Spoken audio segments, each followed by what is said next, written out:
King cobra भी यहाँ पर एक मतलब उनकी भी यहाँ के जंगलों में वो भी पाया जाता है। और सर्टेनली कि कोरबा ज़िले में लगभग हमारा 2/3 जो हिस्सा है वो जंगलों से घिरा हुआ है और खेती की भी भूमि है काफ़ी, तो सर्पदंश की यहाँ पर घटनाएं काफ़ी होती हैं। जैसा मैंने देखा है कि यह बता जी, मैं डॉक्टर कृष्णराज चावली हूँ, professor and head forensic medicine, AIIMS Raipur में।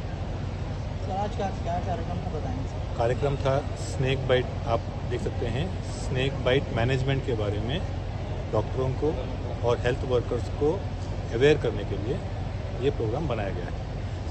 सर स्नेक्स बाइट्स को लेकर बहुत भ्रांतियाँ फैली हुई रहती हैं, लोग डरते हैं, कुछ पहचान भी नहीं, उसको लेकर क्या कहें? भ्रांतियाँ मतलब ये है कि स्पेशली हमारे रिलीजन से जोड़ा गया है स्नेक बाइट्स को, और ये कहा गया है कि स्नेक बाइट मतलब ये भगवान खुद हैं, पूजते भी हैं और हम इनसे डरते भी हैं। स्नेक बाइट को हम नागपंचमी के दिन स्नेक के जो घरों में जाकर के हम दूध डालते हैं। ये बोलते हैं कि सांप दूध पीता है। आपको बता दें, ना सांप का जीभ है जिससे वो दूध चाट के पी सकता है, ना जैसे हम पीते हैं होठ हमारे हैं उसके होठ नहीं हैं, तो वो दूध नहीं पी सकता। अगर आप सांप का सर दूध में रखेंगे तो वो दूध के मर जाएगा। हाँ, दूध डालने का शायद मेरा अपना पर्सनल मानना ये है कि दूध डालने से वहाँ पर चींटियाँ आती हैं और चींटी खाने सांप आ सकता है, सांप को चींटी खाने को मिल जाए, शायद ये कारण हो कि हम दूध डालते हैं। दूसरा मिसकंसेप्शन ये कहते हैं कि अगर सांप को आप मारते हैं तो उसका पार्टनर ढूंढ के आपको मारने आएगा। सांप का ऐसा कोई क्वालिटी नहीं है जिससे वो आपको ढूंढ के आ करके वो आपको मार सके।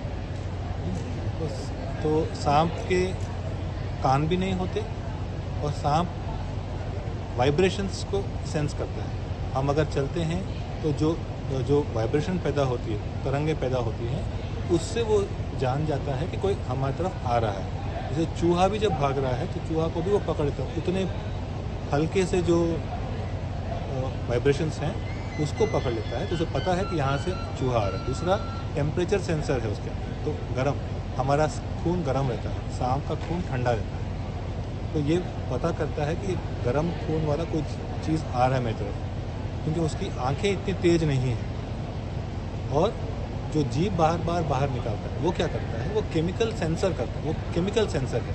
हवा में जो जैसे मैं खड़ा हूँ तो मेरे शरीर से जो कुछ केमिकल्स निकल रहे हैं, वो केमिकल्स सांप को दूर से पता चल जाएंगे कि यहाँ पर एक आदमी व्यक्ति खड़ा है, तो वो उसके इन चीज़ों से वो हमें पकड़ने आता है, नहीं कि वो देख के आदमी को याद रख के ढूंढने नहीं आता। तो ऐसे कई सारे हमारे पब्लिक में एक मिसकंसेप्शंस हैं जो हमें हटाना चाहिए। सर स्नेक्स बाइट्स के बाद ज़्यादातर ये देखा जाता है, लोग झाड़ फूँक या बैगा या मंदिरों में जाने के प्रयास करते हैं, कितना उचित मानते हैं सर? ये बिल्कुल ही उचित नहीं है।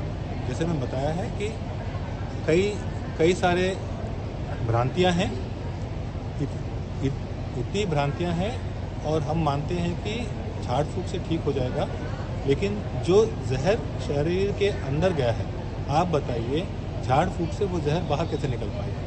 वो नहीं निकल पाता। और कई बार होता है कि पेशेंट को इमीडिएटली शायद आपको हेल्प हो जाए, वो बेहोश सा हो जाए, और हम सोचते हैं कि अब ये उठ के बैठ जाएगा। कई किस्से हम सुनते हैं, स्नेक बाइट के बाद उसको रखा गया है और वो बैगा बोलता है अभी उठेगा। 2 दिन 3 दिन के बाद जब बॉडी सड़ने लगती है तब जा कर के पुलिस को खबर पहुंचती है और पोस्टमार्टम होता है। तो ये चीज़ बिल्कुल ही हमें पब्लिक को बताना ज़रूरी है कि ये चीज़ों को बिल्कुल इस पर ध्यान ना दें और तुरंत इलाज कराने के लिए डॉक्टर के पास, मेडिकल हॉस्पिटल के पास तुरंत जाए जहाँ पर एंटी स्नेक वेनम उपलब्ध हो। एंटी स्नेक वेनम 10 वायल की मात्रा फर्स्ट डोज लगना जरूरी है अगर जहरीला सांप ने किसी व्यक्ति को काटा है। सर छत्तीसगढ़ एक पूरे जंगलों से घिरा हुआ एक क्षेत्र है, यहाँ बहुत से ऐसे एरिया जहाँ पर PSC सेंटर भी नहीं, पंचायत सब सेंटर भी नहीं। उस एरियो में अगर इस टाइप के केस होते हैं तो लोकल ट्रीटमेंट मैनेजमेंट का कोई ऐसा फार्मूला? ऐसा कोई फार्मूला नहीं है। जो मैंने बताया था कि आप जहाँ पर काटा गया है उस पार्ट, शरीर का उस भाग को हिलाए ना, नहीं हिलाएंगे आप, उसको हृदय के भाग से नीचे रखेंगे और तुरंत पेशेंट को जल्द से जल्द हॉस्पिटल पहुंचाएंगे। इतना ही करना है और कुछ नहीं करना है, ना कोई बांधना है, कोई भी चीज़ बांध करके हम उसको हेल्प नहीं कर रहे हैं। उसका जहाँ बाइट है वहाँ पर उसको काटना नहीं है, उसको सक्शन, उसको चूस के जहर बाहर निकाल, जो हमें पिक्चरों में दिखाया जाता है वो नहीं करना है। और जहाँ पर बाइट है वहाँ पर कोई चीज़ लगाना नहीं, बर्फ़ हो चाहे दवाई हो या कुछ भी नहीं लगाना। कुछ भी इसमें हम टाइम वेस्ट कर रहे हैं, 5 मिनट भी इसमें बहुत कीमती है। आप 5 मिनट में बहुत दूर तक जा सकते हैं। तो तुरंत किसी ऐसे हॉस्पिटल जहाँ पर ASV मिल जाता है वहाँ पर उस व्यक्ति को पहुँचाना बहुत ज़रूरी है।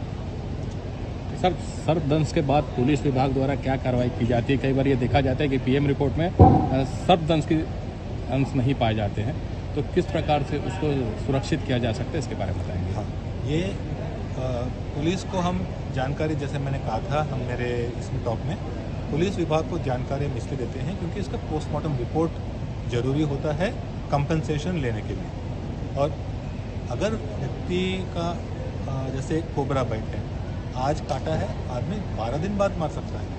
12 दिन बाद उसके शरीर से जहर का कोई मात्रा पाई नहीं जाती, वो नहीं मिलती। तो इसीलिए हम क्या कहते हैं कि हम केस फाइल, पेशेंट का जो केस फाइल है हॉस्पिटल में, उसको देखते हैं। उसमें क्या उसका रहा है, क्या क्या चीज़ें उससे हुई है, क्या तकलीफ़ हुई है, क्या दवाई दी गई, दवाई देने का असर क्या रहा, ये हम देख करके हम उसके बेसिस पे हम देते हैं बाइट मार्क, चाहे मिले चाहे ना मिले। हमने देखा था डॉक्टर मलिक के टॉक में कि कोबरा बाइट में पूरा लोकल एरिया पूरा गल जाता है, तो बाइट सेट तो मिलना नहीं आपको, तो उसमें कुछ नहीं मिलेगा आपको। स्नेक बाइट सूरज है और मैं नोवा नेचर वेलफेयर सोसाइटी का अध्यक्ष हूँ। यह संस्था पूरे छत्तीसगढ़ में वन्य जीवों के संरक्षण एवं संवर्धन पर कार्य करती है। ये पिछले 5 साल से हम लोग लगे थे कि सर्पदंश पे एक बृहद राज्य स्तरीय कार्यक्रम होना चाहिए, और चूँकि हमारा एक प्रोजेक्ट चल रहा है किंग कोबरा पे, जो सिर्फ छत्तीसगढ़ के कोरबा ज़िले में ही पाया जा रहा है, तो उसके प्रोजेक्ट के तहत हमने ये सर्पदंश की कार्यशाला रखी, जिसमें लगभग 6 ज़िलों से 350 डॉक्टर यहाँ पे आए, और हमारे एक्सपर्ट्स दिल्ली से आए और एम्स रायपुर से आए, जबलपुर से आए हैं, जो अलग अलग विषयों पे सर्पदंश के प्रबंधन पे यहाँ पे उन्होंने बात की। साथ ही साथ सर्पदंश में कई हिस्से होते हैं। जब सांप काटता है, सांप घर में होता है, तो तब हमें ज़रूरत पड़ती है NGO की या रेस्क्यू टीम्स की। जब सांप काट देता है तो हमें अस्पताल की ज़रूरत पड़ती है, डॉक्टर्स की। काटने के बाद यदि व्यक्ति की मौत हो जाती है तब हमें रेवेन्यू डिपार्टमेंट की ज़रूरत होती है कंपेंसेशन की। और चूँकि सांप वन्य जीव अधिनियम 1972 के तहत संरक्षित जीव है, तो कहीं ना कहीं यदि सांप के विषय में अगर काम करना हो तो आपको वन विभाग को साथ में लिए बगैर काम नहीं किया जा सकता। आज ये जो सर्पदंश का कार्यशाला था, ये इसीलिए था क्योंकि सभी विभाग, अशासकीय, शासकीय संस्थाएं, बच्चे, ये सब एक मंच पे आए और इस समस्या के समाधान के लिए परिचर्चा करें। कार्यक्रम ये मेरा नाम सूरज है और मैं नोवा नेचर वेलफेयर सोसाइटी इसका अध्यक्ष हूँ। यह संस्था पूरे छत्तीसगढ़ में वन्यजीव और वन्य प्राणी संरक्षण पर काम कर रही है। इसी दिशा में हमारा एक प्रोजेक्ट किंग कोबरा कंजर्वेशन पे कोरबा ज़िले में चल रहा है। इस प्रोजेक्ट के तहत हम एक सर्पदंश प्रबंधन पे कार्यशाला का यहाँ पे शुरुआत किया। यह छत्तीसगढ़ में पहला ऐसा कार्यशाला हुआ जिसमें अलग अलग विभाग, शासकीय, अशासकीय, फिर बचाव दल और अन्य सभी विद्यार्थी, विशेषज्ञ लोग एक मंच पर आए और इस समस्या के हल पे बात की। आपको मैं बताना चाहूँगा कि 2018 से 2023 के बीच में छत्तीसगढ़ में 17,000 से ज़्यादा सर्पदंश की घटनाएं हुई और कई केसेस तो आज भी रिपोर्ट नहीं होती, जिस वजह से सर्पदंश के प्रबंधन पे करना या उसके बारे में सोचना काफ़ी दिक्कत होता है। और इसी दिशा में यह कार्यशाला रखा गया और हम कोशिश कर रहे हैं कि इस दिशा में और बेहतर प्रयास करें और बेहतर प्रबंधन शासन के साथ मिलकर। जनताओं को जागरूक करने के लिए आगे किस तरह के प्रयास रहेंगे? जनताओं को जागरूक करने के लिए देखिए दो नीतियों पे अभी हम काम कर रहे हैं। पहला, जनता को जब सांप काटती है तो उन्हें मालूम नहीं होता कि जाए कहाँ। तो ऐसी स्थिति में वन विभाग, अशासकीय संस्था जैसे हमारी संस्था हो गई और सांप बचाओ दल का ये जिम्मेदारी होता है कि वो गांव-गांव में, स्कूल में इनके बारे में जागरूक करें। शिक्षा विभाग के साथ मिलके जो शिक्षा प्रणाली में इनके बारे में कुछ लिखें, कुछ बताएं लोगों को। दूसरा, जब ये डॉक्टर्स के पास जाते हैं तो डॉक्टर्स को भी इन्हें बताना होता है कि विषैला काटा है, विषीन काटा है, दवाई कैसे लगाएं, ये दवाई लगा के इसको कैसे रिफ़र करें। तो ये दोनों प्रकार की जागरूकता पे आज इस कार्यशाला के बाद कार्य किया गया। धन्यवाद सर। बताएंगे आज के इस कार्यक्रम के बारे में और इसके पीछे का उद्देश्य क्या है? आज snake bite precaution, prevention and remedial measure में एक कार्यशाला का आयोजन किया जा रहा है, जिसमें आसपास के डिस्ट्रिक्ट के डॉक्टर्स आए हुए हैं, साथ ही PSC SST के डॉक्टर आए हुए हैं, वन विभाग के स्टाफ लगे हुए हैं। इसका मुख्य उद्देश्य है जो भी स्नेक बाइट के कारण जो कैजुअलिटी हो रही है, जो कि अनुमान के हिसाब से पूरे भारतवर्ष में प्रतिवर्ष 60,000 से अधिक लोग स्नेक बाइट के कारण मृत्यु हो जाती है, उसको कम करना है। गवर्नमेंट ऑफ इंडिया का मैंडेट है कि 2030 तक जितनी भी स्नेक कैजुअलिटी के कारण मौतें हो रही हैं उसको 50% कम करना है। तो उसी के लिए आज ये कार्यशाला रखी गई है। और जैसा कि हम कोरबा की बात करते हैं तो कोरबा बहुत ज़्यादा तेज़ी से डेवलप हो रहा है। जितना ज़्यादा अर्बनाइजेशन डेवलपमेंट होता है उतने ज़्यादा गार्बेज प्रोड्यूस होते हैं और उसको खाने के लिए चूहे उतने ज़्यादा उनका पॉपुलेशन बढ़ता है। और पॉपुलेशन बढ़ने से सांप भी आते हैं। जितना ज़्यादा हमको स्नेक रेस्क्यू कॉल कोरबा शहर से आते हैं उतना कहीं नहीं मिलता है।